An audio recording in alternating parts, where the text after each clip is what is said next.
আমার বাসায় গরুর মাংসের যত রেসিপি তৈরি করি তার ভেতর সব থেকে জনপ্রিয় রেসিপিগুলোর মধ্যে একটি হলো বিফ রেজালা। আসসালামু আলাইকুম everyone, welcome to Popli kitchen 99। বিসমিল্লাহির রহমানির রহিম। আজ একদম সহজভাবে এবং ভীষণ মজার স্বাদের এই বিফ রেজালা রেসিপিটি আপনাদের সাথে শেয়ার করছি। শুরুতে আমি এখানে 1 কেজি গরু মাংস নিয়ে নিয়েছি। মাংসগুলো খুব ভালোভাবে ধুয়ে এখানে নিয়েছি। দিয়ে দিচ্ছি এর ভেতর 1 বাটি পরিমাণ কাটা পেঁয়াজ। পেঁয়াজটা একটু ছড়িয়ে দিচ্ছি। এবার এর ভেতর দিয়ে দিব ফ্যাটানো টক দই।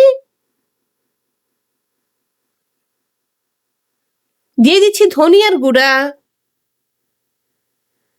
জিরার গুঁড়া,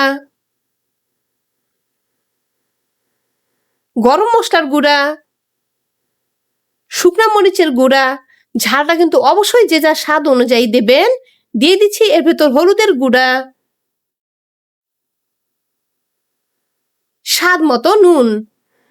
নুনটা আমি এখানে একবারে দিয়ে দিয়েছি, আর কোনো প্রকার নুন এখানে আমি দেব না। এবার দিয়ে দিচ্ছি আদা রসুন বাটা এবং সয়াবিন তেল।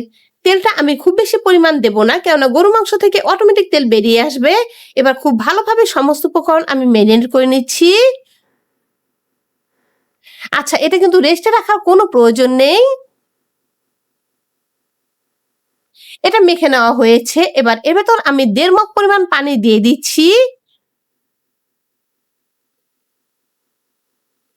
এবার এটা আবারও একটু নেড়েচেড়ে আমি ঢেকে মাংসটা রান্না করে নেব। তবে আপনি চাইলে এটা প্রেসার কুকারে করতে পারেন। সেক্ষেত্রে শুধুমাত্র একটি শীষ দিয়ে নেবেন, বেশি শীষ দেওয়া যাবে না। মাংস অনেকটা সিদ্ধ হয়ে এসেছে। এবার এটা আমি কিছুক্ষণ বেশ সময় নিয়ে আমি কষিয়ে নিচ্ছি।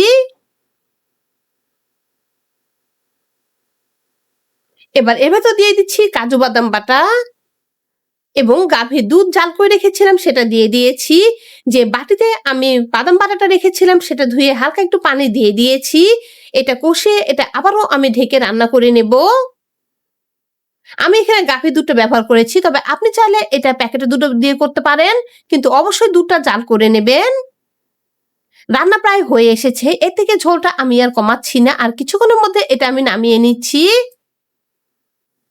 এবার উপরে পেঁয়াজের বেরেস্তা দিয়ে এটা আমি পরিবেশন করব। একদম রেডি হয়ে গেল আমাদের আজকে বিফ রেজালা। আশা করি আজকের রেসিপিটি ভালো লেগেছে। আজ এ পর্যন্ত বিদায় নিচ্ছি। আসসালামু আলাইকুম।